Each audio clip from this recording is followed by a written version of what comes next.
Ayan guys, ayan na naman po magandang buhay. Bumili ako ng 5 sayote pang maghapunan naming ulam po yan. At ito po, beef tapa. Yan po yung isasahog natin guys. Siyempre bawang sibuyas, yung mga spices niya. Yan po ang aking iluluto sa ngayon guys. Tara, tara. At mamaya kakain na naman tayo. Simpleng ginisa lang po yan. Ginisang sayote sa beef tapa. Alright guys, see you!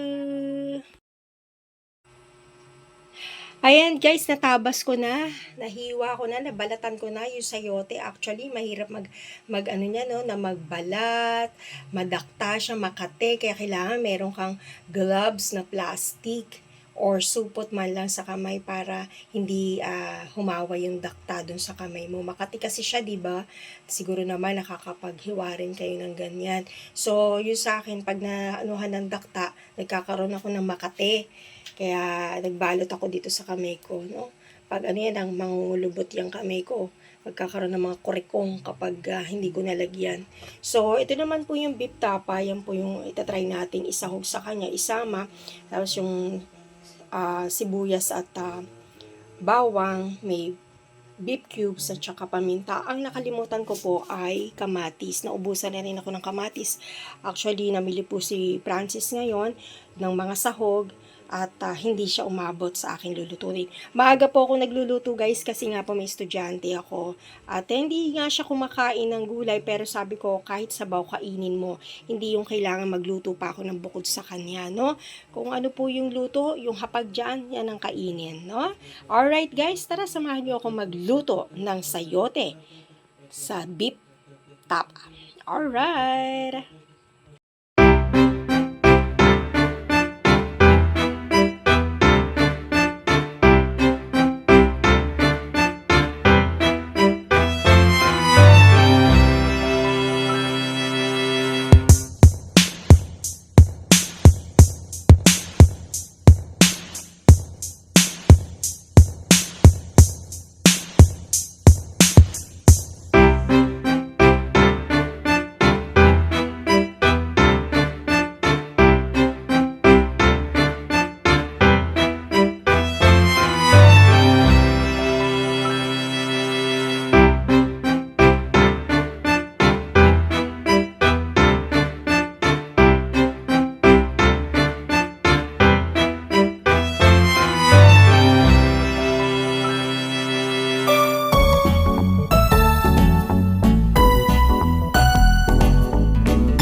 guys, kasi kumain na ako, nauna akong kumain, nakalimutan ko video yung sarili ko sa pagmumukbang ko ng niluto ko.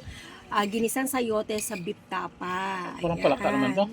Sabi ni Ogong parang palaka daw yung beef. Grabe talaga to si Ogong. Tapos hindi raw masarap. Masarap naman siya eh. Beef ano to? Hmm? Anong beef? Yung beef tapa natin na tinda. Beef tapa nilagay mo sa ano? Oo, bakit? Pwede naman yun ah. Grabe ka talaga. Parang palakang bukid eh. Para daw palakang bukid ba? Ang palakang bukid ay masarap din, di ba? Kaya masarap. Galing mo talaga. Ayan guys, kasi nauna na akong kumain. Actually, hindi ako kumain ng kanin. Yung gulay lang talaga yung kinain ko. Kasi gusto kong lumiit. Oo, disiplina lang talaga sa sarili. Kung gusto mo talagang pumayat. Kasi wala rin saysayang zumba, exercise, kung talagang malakas ka pa rin kumain. Useless din po yun. Kaya si Ogong na lang po pakainin natin ang pakainin. Mabuti pa. Masarap siya, malambot. So, Hindi ko malunok. hindi niya raw malunok yung beef. Siyempre beef yan eh. Ang arte mo, dapat ikaw na lang magluto kaya. Puro walang puri yung niluto ko. Pag darating ka, nakaluto na nga ako eh. Sarap na sabi ko. Parang hindi siya tao sa puso mo eh. Siyempre, beef tapa yan, may gulay. Hindi masarap talaga yun. Dapat sasabihin mo masarap, no? Ulam natin. Luto ni Ogang, dapat gano'ng appreciation. Tapos, tsaka ka na lang umangot pag talikod ko. Oh, di ba? Masarap siya. Kahit plastic. Ano? Ano? Ano?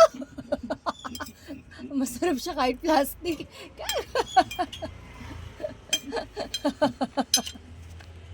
Ayan guys.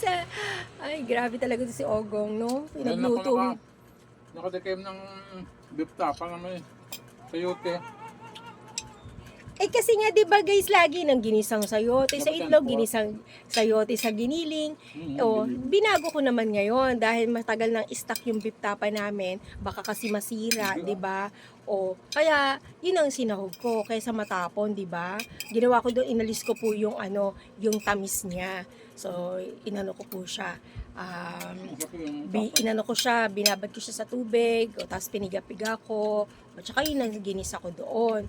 'Di ba? Kasi masayang naman. Medyo matagal na yung beef tapa natin, no? So, yun, para walang tapon, sayang din po yun. Beef po yun, at masarap. Actually, hindi kami palakain ng beef eh.